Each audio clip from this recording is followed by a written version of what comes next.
Okay, this is Jason Garcheski, and I am going to do a review of Socrative, or Socrative. I always pronounced it probably the wrong way. But what I'm going to do is I'm going to show how I use the reports as part of my review. Since Jennifer covered the ins and outs of setting up quizzes and the space race and basically the nuts and bolts of how to operate it, I'll show how I've used it as a formative assessment or as a summative assessment, whatever the case may be. So when I have my students finish an activity, you as the teacher have to end the activity, at which point all action ceases for the students, and then it becomes data for the teacher. So when I download the reports, I usually download them as an Excel sheet because I'm fairly comfortable and familiar with it. Now, for me, and I've never seen this happen otherwise, there are a couple little idiosyncrasies when it comes to the reports that you get. So the first thing that happens is, for whatever reason, if you look down here in the corner, when I first open it, the view is at 100%, but each cell is absolutely gigantic, and it makes it hard to see your data all at once. So what I usually do is I reduce it down to about 66, 67%, and then it's more natural looking. Second thing that I do is I readjust the cell heights. So what I do is I go to the left where there are numbers, and if you drag over top of all of the numbers, what you can do, if it fits your purpose, is you can resize the cells. Now, you're about to see tremendous lag. Now, you saw that I had my the little icon that showed I was resizing. Looks like this. You see the arrow in the corner, or the left-hand side of the screen. The reason it is lagging is because some of my students, I have them do their open-ended questions on paper, because sometimes it's just easier to use paper than it is to read them on the screen. And what I told them to do is I said, just, write hi to me or something like that in your answers on the quiz. And most of them did. But a couple of them came up with some clever things like this little symbol right here, where they use special characters to create a little happy face with its hands raised up to the air.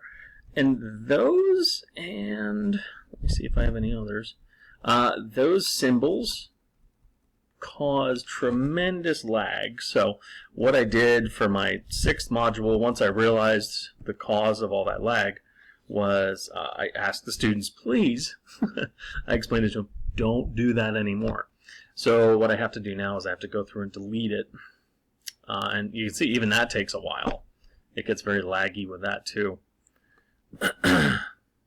So, alright, while that is still processing what I just did, let me start by talking about some of the other things that you get when you call up a report.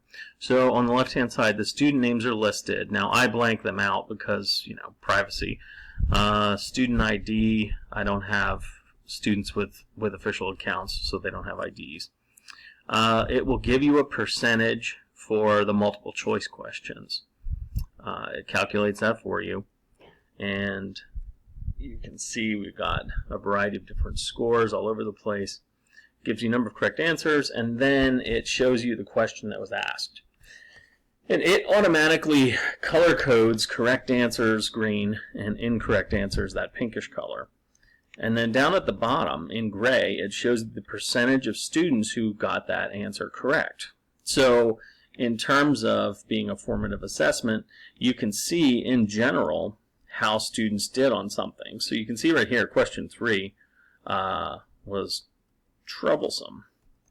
And I can go back, I can look at the question, and then I can see what the problem is. As I look through the student's selection of answers, you can see, just at a glance, it looks like the incorrect answers. There are quite a few different incorrect choices that were made. Some 48 cubic inches, some 24s, and just a couple 144s. So that you can start to use to help you diagnose what went wrong, what misconceptions there might be, and then you as the teacher can regroup students and then look for that as an opportunity to create new groups for your students to address anything that doesn't seem to be setting in with the kids. Now, I'll give you another example of something that could be useful. So if you go to the bottom of a particular question and you just wanted really quickly to get their names, if you hold down, and you can see right now I have this one cell is highlighted in green. If you hold shift and the up arrow, you start to select more cells until eventually I have all of the student cells. Now in Excel, if you go over to data, click on that and then click the A to Z, it tells you that sorts them from lowest to highest. So I'll click this one and it asks me if I want to expand the selection. Yes, you do. And it shifts all of the numbers around. So I've got all these correct answers. By the way, this zero questions attempted was a failed login by a student. But what you can see is it arranges the answers according to what they picked.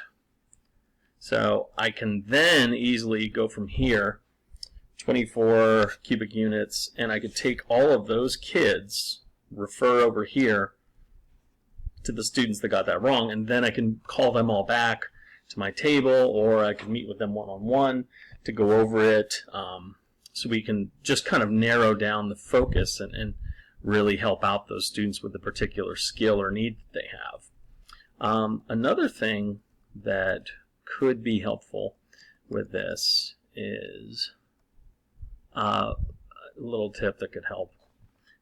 You might want to have the students' names always available to you, because what will happen here, if I start to scroll over to look at other questions, you can see on the left-hand side of the screen, the student names disappear. Now that's not going to be very helpful when you have to scroll all the way back just to find one kid's name. It's kind of frustrating. So what you might want to do is, if you click View up at the top, and there is a choice where, let me find it now. Freeze panes, right here. If you click on this and you select Freeze First Column, it will now keep it. So here, I'll write it. Tommy, Joe, Ali.